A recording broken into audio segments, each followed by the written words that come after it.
CW Wrestling Talk here. Thank you for tuning in. This edition of TW Wrestling Talk. And before I go any further, we're going to start off with some breaking news here. And it regards this program. First of all, within the matter of a few days, give or take, TW Wrestling Talk celebrates its 1 year anniversary of beginning, or I guess I celebrate, the 1 year anniversary of beginning this whole channel, this whole YouTube channel discussion, and I want to thank people. It may only be a few of yous, but you guys who have stuck around during this time and listened, and I know I get a lot of random listeners too, and that's fine. I just encourage you to continue tuning in to TW Wrestling Talk, um, and not only TW Wrestling Talk, um, because that's this 1 year anniversary. It's not the only breaking news I have. The other breaking news is that TW Wrestling Talk is expanding, to not just wrestling. Essentially, this channel is going to be a condensed a combined channel, um, of TW Wrestling Talk and something new, TW Sports Talk. Um, so you're gonna start to, if you start to see videos posted on this channel that that are called TW Sports Talk, that are suddenly talking about the Philadelphia Eagles or something, as it's gonna be TW Sports Talk based out of Philadelphia. So I know you wrestling fans, not all of you are football fans or hockey fans or Philadelphia sports fans to begin with, but nevertheless, um, there's gonna be this is gonna be an expanded channel. This is gonna, every now and then I'm gonna talk about things going on with Philadelphia and sports in general. So you might want to tune into that if that's of interest to you. But if there's always going to be TW Wrestling Talk around as well. The and the videos will clearly be labeled once I start posting these other sports videos. You'll be able to tell by the picture, um, and the title will signify whether it's TW Wrestling Talk or TW Sports Talk Philadelphia. So just wanted to bring those two big news things regarding this show into it to your attention. Now we'll go on. We'll get on with the wrestling talk here. Coming off of Raw, the last Raw before Extreme Rules. And I mean, again, this is another episode of Monday Night Raw.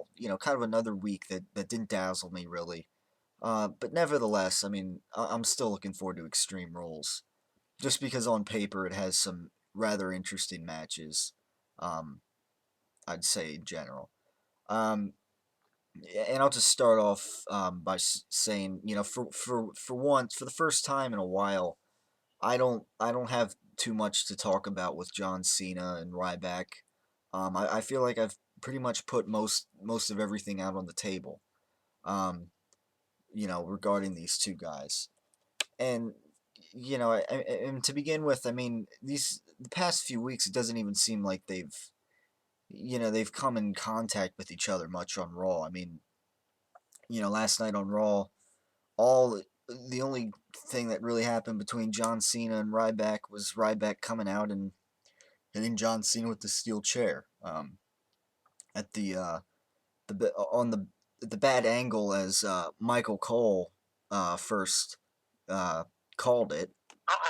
And, and of course it's supposed, then it seemed like he quick corrected himself with the bad Achilles, if anybody took notice. But um, it's strange. It doesn't, the logic here, to me, hasn't made sense too much. It seems like Ryback, as far as Ryback gets Zack Ryder, gets fed Zack Ryder. I mean, fed to Ryback, which is kind of funny in of itself that we don't really seem to hear the "feed me more" chants anymore. But perhaps we will um, at Extreme Rules, depending how the crowd is, how the crowd feels. But um, as far as this whole thing, the past few weeks, John Cena's with this apparent bad Achilles, has been in two, not one, but two matches with the Shield. Um, and, the Shield are at this point are no joke. Um, who, by the way, are later on probably kind of going to be the main discussion in this edition of TW Wrestling Talk later on. But uh, uh, does that make any sense that he apparently has an Achilles injury? We're supposed to believe that. Um, and so what do? They put him in big matches with the Shield. Whereas Ryback, they barely have him in matches on Raw. I mean, they had him face Daniel Bryan last week on SmackDown and whatnot, but other than that, they plan to have him against the Shield. But when he didn't when he didn't join John Cena and face the Shield, it's like nobody cared. Um, they just, oh, he turned. There's no disciplinary action or anything. So it's like, oh, Ryback, you know, was supposed to fight and he didn't, and it's like, so what? And Ryback gets fed Zack Ryder, who's on TV like once a month at this point. Um, it doesn't make sense. And this guy who apparently has a bad Achilles is put in two big tag team matches with the Shield. Um, an elimination one uh, this past Monday on Raw, which I didn't totally understand. I don't understand. It seems like there's a lack of involvement between Cena and Ryback. Um, I would have thought maybe they were gonna have like some kind of contract signing or some kind of big face off or something. They didn't even like do anything other than have Ryback come out and hit John Cena with the chair and and the bad Achilles and whatever. You know, so I'm thinking though. I'm thinking WWE is due for something big, and because I don't obviously I don't think WrestleMania really delivered anything really big. But what I'm start. This match is hard to call because you wonder if it's gonna be another John Cena overcomes the odds kind of thing. But perhaps what might happen is John, with this bad Achilles, this last man standing theme. What I could see happening is at one point, John Cena is trying to get up, but he just like his Achilles physically won't allow him to. Like he'll try to get up, but he won't be able to, or something like that. Um, I could see that happening in the match, and maybe that's how Ryback wins. And whether or not that kind of taints the win for Ryback, I mean, please no interferences in this match. Nothing. I mean, I wasn't on board with this whole Achilles injuries thing to begin with. I think the next best thing they can do is maybe have something like that happen, or just have Ryback flat out win. But I would have rather seen a flat out win than this whole Achilles thing that they might be plotting around, so that it kind of gives John Cena this physical incapability when he tries to stand up and answer a 10 count and then just physically can't. I mean, I could see something like that happening. Especially with Ryback knowing, the bad Achilles, and we saw Raw, there might have been a little foreshadowing there, so maybe that's what happens, and maybe Ryback wins the WWE Championship. At this point, I'm just gonna sit back and this coming Sunday, um, and I guess enjoy the match, um, along with others on the card. Um, now there's Ziggler. I want I want to talk about that. How he suffered a concussion, and because of that concussion from that that pretty hard kick from Jack Swagger. Um, I think it'll be interesting. Um, because yeah, I'm glad that first of all that Ziggler still is world champion. Now for years now WWE has been defying the whole 30 days thing. Yeah, I don't have a problem with that. As you know, it seems like they've defied that for years when they have wanted to. Um, and you know they never came out and announced how that whole policy was, you know, apparently changed. But you know, at this point, it's kind of become a norm that every now and then, you know, there's times where 30 days passes by and they don't have a title defense, and especially with these 6 week build-ups to pay-per-views.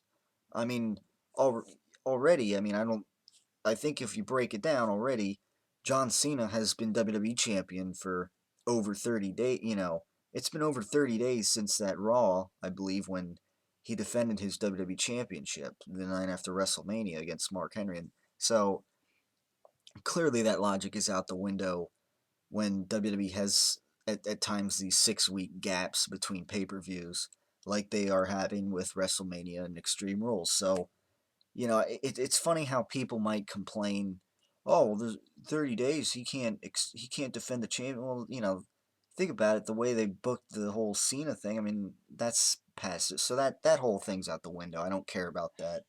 And considering Ziggler had this injury, you know, they had the option of making vacating the title at Extreme Rules and having Swagger and and Del Rio fight over it, and they didn't. They kept the belt with Ziggler, which I'm glad they did. Um, you know, that shows to me that they weren't planning on having him drop it right away. And that's good. I like that. And so this match now is instead is going to be at Extreme Rules is going to be an I Quit match, number one contenders match between Del Rio and Swagger. And you know, I think perhaps out of this, I'm not totally sure, but maybe they will be turning Ziggler face. I think they should. Um, you know, this could give way to, you know, them maybe needing another heel. Maybe that can be where Orton turns. Maybe after this feud with the Big Show or something. I don't know, but there might be a spot room for a new heel. As a result of that. So we'll have to wait and see. But you know, I'm hoping Swagger wins this number one contenders match, as it would probably make it more inevitable than that Ziggler would kind of be turning face, perhaps. Not only that, I mean, if I had to pick, I mean, I'd pick Swagger anyways. If they want to build him up, you know, I think there's a better chance of him being built up into a you know, semi decent heel compared to Del Rio, um, who to me is just, you know, continuing to they're having him chase his tail. I mean, there's to me there's no other way to put it. They're chasing their own tail with him, and and I was intrigued by that poll, that WWE poll that they had, um, for who they would have rather see face Biggie Langston. Now the thing is, I mean, you have Swagger face Biggie Langston. That's two heels facing each other. Um, and you know, I've criticized these polls in the past. You know, oftentimes being fraud, just being WWE really formulating the results themselves. And you know, there's certainly some polls in the past, if not many, that are suspect to that. But this one, I don't, I don't, I'm led to believe that it wasn't fraud because you have this baby face Del Rio, um, who gets 35% of the vote opposed to 65%, I believe it was, of Swagger. And it's Jack Swagger. It's a heel. I mean, you know, and it's not even like to me, he's not a very established heel, in the main event level. Um, you know, I mean, I'm not totally against swagger, but he hasn't done anything huge since, it's not like he's been world champion recently or anything. It's, and for whatever reason, I mean, look at that poll. Um, I don't know, and if WWE really had faith in Del Rio, you know, then I don't know why they'd skew it. I mean, I don't, they didn't, if I think this poll was accurate and it wasn't skewed by the WWE, higher personnel or whatever, and I think it just goes to show you where just kind of seconds what I've said about Del Rio and how they just, he's not working as a baby face as this. He didn't work as world champion, and that's the bottom line. It was an unfortunate. Excuse me. It was an unfortunate way to start the year. Um, so I would hope that Swagger wins that. Um, moving on, I gotta address this Fandango entrance or introduction to the program on Monday. Um, starting with the 5 minutes before Raw went on USA, they quick cut to the commentators and they're talking about what's to come on Raw and how it's gonna start off. And here 5 minutes before Raw, I hear Jerry Lawler say it's gonna start off with a dance off between um, Chris Jericho and Fandango, and obviously, I wasn't too thrilled to hear that. Um, I mean, it's World Wrestling Entertainment. I mean, enough with this whole dancing gimmick of Fandango. I mean, I'm sick of it. Um, and I mean, at least, I mean, I'll give them a little credit. They turned it into a, kind of a thing of trickery. So that Fandango could just attack Chris Jericho and whatnot. Um, but I cannot take this gimmick seriously. And that's the bottom line. I was I couldn't believe this article that I read on Bleacher Report. That it was discussing. I agreed with a lot of what the rest of the article said about people who need wins at Extreme Rules, and certainly at there are some guys that could certainly use wins at Extreme Rules, but one of them that was mentioned was Fandango, and I didn't I understand why. I mean, this person was sticking up for Fandango, and I think they got the wrong idea about Fandango, and so you know I'm just gonna read a little bit, pieces of this article um, that this person wrote and believes that Fandango, why they should win, why they should have Fandango win. Um, okay, so here it goes.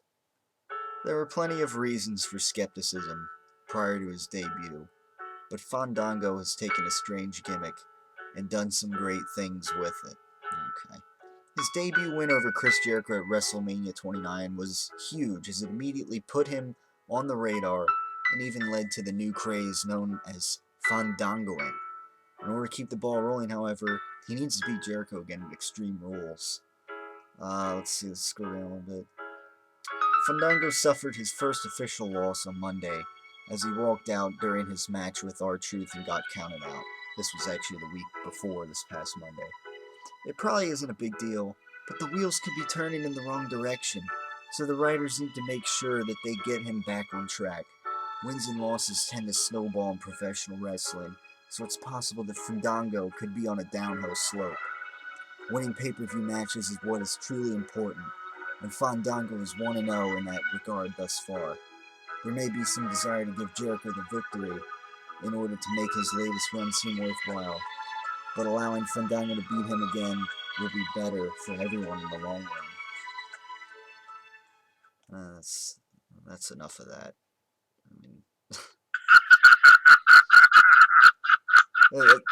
I mean, this person. I'm sorry, but you have Fandango wrong. I mean, he's not. I don't understand this whole craze behind him that some people have. If anything, there's more craze behind his Dancing with the Stars esque theme song than this supposed wrestler. Um, yeah, it seems that there's too much emphasis on all the dancing here, and I've said the same about Brodus Clay in the past, and it just continues to be true. I mean, I'm sorry, but there's just not too much. To me, there's not much of a place for this in WWE. This whole dancing thing. And if I was a dancing in the stars, if I was a Dancing with the Stars fan, which that's clearly contrary to what I I'll never be a Dancing with the Stars fan. I'm sorry, but um, if I were strictly, it'd be a little strange that if to me, if this Fandango guy and somebody else had this, for some reason they were gonna go and have this wrestling match, instead of a dance off on that show. Leave that nonsense to that. I mean, it's understandable when every now and then they have like they did in Hershey, a bench press competition or whatever. Even though that was flawed, you know, in of itself, they didn't, that wasn't executed that great. Um, Still, this this whole dance off thing, as soon as they announced it, I'm like, do I really want to watch Monday Night Raw tonight? Do I? I mean, do I really? They waste 20 minutes, like the opening segment. 20. They spend 20 minutes on this segment. I'm thinking, is this really how they need to start off the Monday Night Raw before Extreme Rules with a dance off? I mean, come on. I'm embarrassed. So, moving on. Like, you know, I don't Fandango. I'm sorry. This is it just looks really strange when there's this guy out there fighting in like these clown pants. Uh, I mean, they look like something that a clown would wear. Um, and it just happens to be this fairly pretty ripped WWE wrestler who they seem to have more emphasis on his dancing than his actual wrestling and matches. And unfortunately, when they do have him wrestle, it's beating a guy like Chris Jericho that I don't think he deserves to beat. And I know Chris Jericho was in favor of putting Fandango over, and I mean, who knows? He could be in favor of putting him over again, but I'm just not into this match. And just because it's Chris Jericho against the guy who, to me, is unproven, has just a trashy gimmick to me. It's not worth a lick. It's not. To me, it's not something that's going to help improve this company. That's something which there's certainly room for improvement in this company, and that's it's just not gonna help to me in the way I see it. Um, Now moving on, sort of to the main event, if you will, the main event discussion of this edition of TW Wrestling Talk. Um, the Shield. Now it seems kind of sudden to me, but WWE has the Shield um, now facing off for titles at Extreme Rules.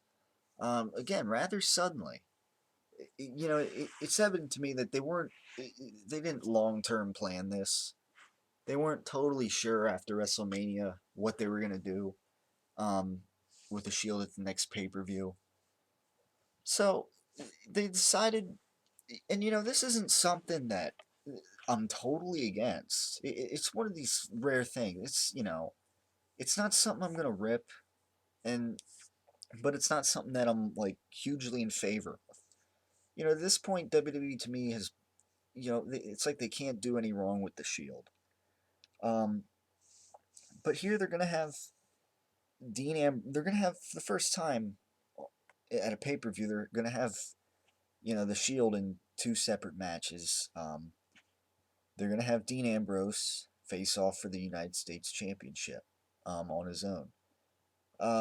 And then they're gonna have the tag team of Rollins and Reigns uh, face off in a tornado tag team match against Kane and Team Hell No.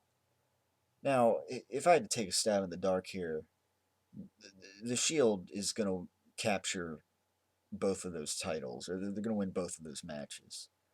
Um, it's evident to me that I thought they were going to have Team Rhodes Scholars be the next tag team champions eventually, but to see how quickly WWE has kind of kept them out of the WWE champion or tag team championship picture, and suddenly thrown the Shield in there has tells me that WWE is ready to put the tag team championships on somebody new, but it's going to be members of the Shield. And I don't have a problem with Rollins and Reigns being those guys. It's just what I when I envision this, them going for titles. For whatever reason, I envisioned Ambrose and Rollins, kind of teaming up, maybe getting the tag team championships, and Reigns being the guy that maybe captures a singles championship. Um, although I would have maybe waited on this a little bit. Now, you know, now I don't agree that with Ambrose fighting for the U.S. title. Okay, um, and the reason being is that whether they've done so as a team or whatever, the past several months, the past half year, they've been dominating the WWE roster. Um, they haven't been defeated per se. I mean, you know, people.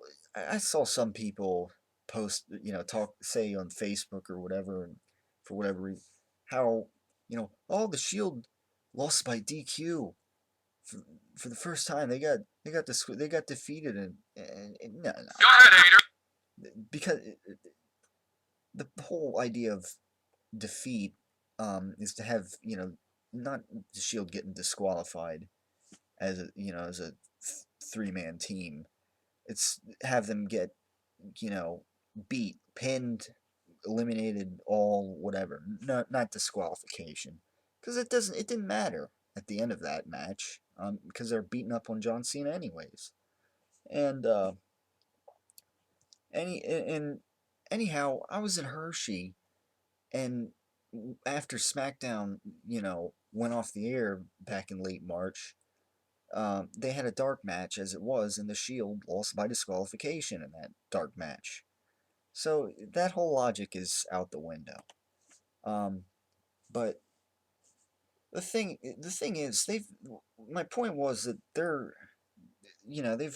they've beaten teams that have featured John Cena, Sheamus, Randy Orton, Ryback, Kane, and Daniel Bryan. To me, they're main eventers in their own rights who have kind of been relegated a little bit just because they've been a tag team. But that is still, at the end of the day, they're legitimate main eventers to me. And these guys, they've beaten a team that featured The Undertaker on it, Chris Jericho, variations of these teams. So they've beaten guys on at the top of the roster, variations of them. And to me, that tells me that Dean Ambrose is not U.S. champion. That tells me that he's above that level. Um, and I mean, it just doesn't feel right to me. Um, it feels like the tag team championships are different.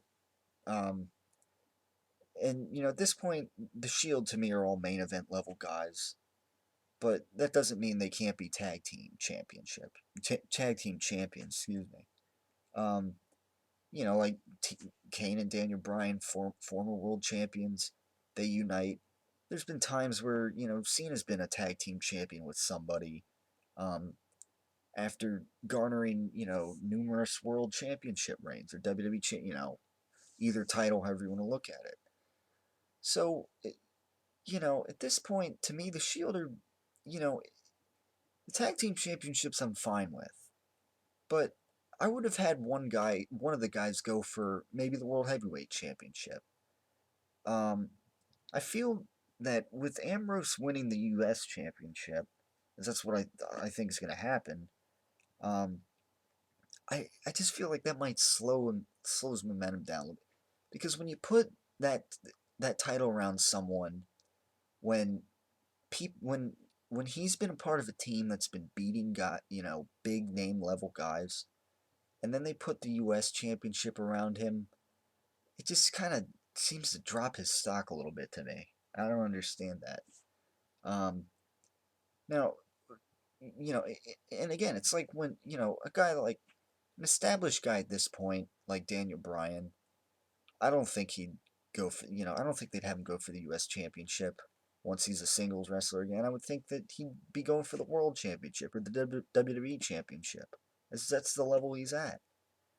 Um, Ambrose, Rollins, and Reigns, to me, as far as singles competition is concerned, they've they've surpassed that level of being a U.S. champion or whatever, going for that champion. You know, the WWE Championship is like is kind of on a half level above the World Heavyweight Championship now as it is. There have been times where the titles were considered equal. Now it's a little different. This WWE Championship is on a bit of a higher rung. And so, the World Championship, I think, would be appropriate for, even Ambrose and Rollins and, or Reigns to go for at this point. But see, what I would have done is I would have waited a little. I would have had him, not focus on titles for another few months, maybe. Um, and what I would have done is have uh, Ambrose and Rollins be the guys that team up. I feel like now I've talked about this before. How the three Shield members together, it's like they're three different meats that you put on an Italian sandwich. I mean, it sounds like the silliest analogy, but I mean, Yamago. I Ove. mean, that's how I see. Like the three of them just go well together, and it's awkward. It's like I feel like Rollins and Reigns together as a tag team. As a trio again, they go well together. But I feel like Rollins and Reigns as a tag team. I feel like it's like pepperoni and hard salami on a sandwich, but it's like they're missing the capicola or whatever. And I know it's the silliest analogy, but um, it's just a little strange of a team. I mean, to have break it off that way. Because I would envision down the road, you have this is what I would have what I envision. You have Rollins and Reigns, or I'm sorry, you have Rollins and Ambrose go for the tag team championships, and win them. You have Reigns kind of not be a bodyguard, but just be there, help, and shortly thereafter, you have Reigns go for the world championship, or you know the WWE championship. I mean, I wouldn't mind. I mean, Reigns to me, I mean, I love the Shield right now. I love what they're doing. Um, I love them together, but you know, when these guys are on their own, it'll certainly be interesting to see. Or when these guys start breaking up or whatever, it'll be interesting um, to see see what these guys do. So I would have Reigns be like singles guy, and you know, down the road, you know, Reigns, either he gets the championship, um, or say Ambrose and Rollins become a little jealous, maybe. They become like, oh well, this we're tag team champions, but this guy, Reigns is. It's like he's like deserting the Shield a little bit in a way. It's like he's trying to be, on his own and win the world championship or whatever on his own. That's kind of how plant a seed for them to break up then, and which that could be down the road. Um, and have Ambrose and Rollins, with maybe some of this jealousy or whatever, plant the seeds for the Shield to then break up, or at least Ambrose and Rollins be a two-man unit. They can still be called the Shield, and Reigns can like be kicked out of the Shield. Um, Reigns can turn face, which I think he could be a good baby face. I mean, and they're great heels too. I mean, I'm sure they could. Ambrose might be a guy that maybe stays heel, like most of his career. Um, Rollins could perhaps be a face, a good face, and Reigns, like I just said, he could be a good face, I think too. Um, and and like I said, he could be on his own, and that kind of turn babyface, have a and eventually, then after that, they're gonna have all these guys be singles wrestlers at some point. Eventually maybe Ambrose and Rollins, maybe after they lose the tag team championships, they stop getting along, they break up, etc. Um, or maybe Reigns plays a hand in that. Maybe instead of feuding with the both of them, he tries to tamper, with the both of them, and I don't know, something like that down the road. Um, that's something that I can envision. But now, obviously, that landscape is going to be different. With Rollins and Reigns as champ, and I'm just that's how I would do things. But at the end of the day, I mean, we'll see what WWE does with this, and it'll certainly be interesting to see what they do with it.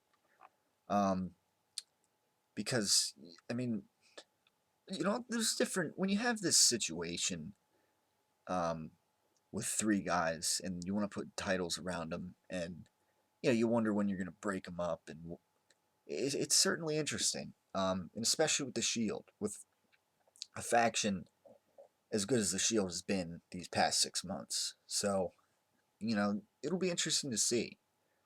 Um, so yeah, I mean, with that in mind, I mean, I will, you know, I'll talk about. I guess we'll break down what happens at Extreme Rules after the pay-per-view. For now, this is gonna wrap things up for this edition of TW Wrestling Talk. Brock Lesnar just. I think we're done here for today. Speaking of Brock Lesnar and Triple H, I mean, they had a decent closing segment, I guess.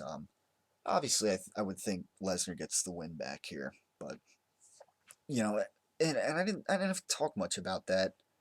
Um, I'll sit back and enjoy the pay per view. I think for the most part, hopefully, and hopefully they make the right moves here. I don't see how Lesnar would be 1-3 since coming back by losing to Triple H again. So, um, I think he'll win, and I hope it'll be a job well done inside of the steel cage. Job well done.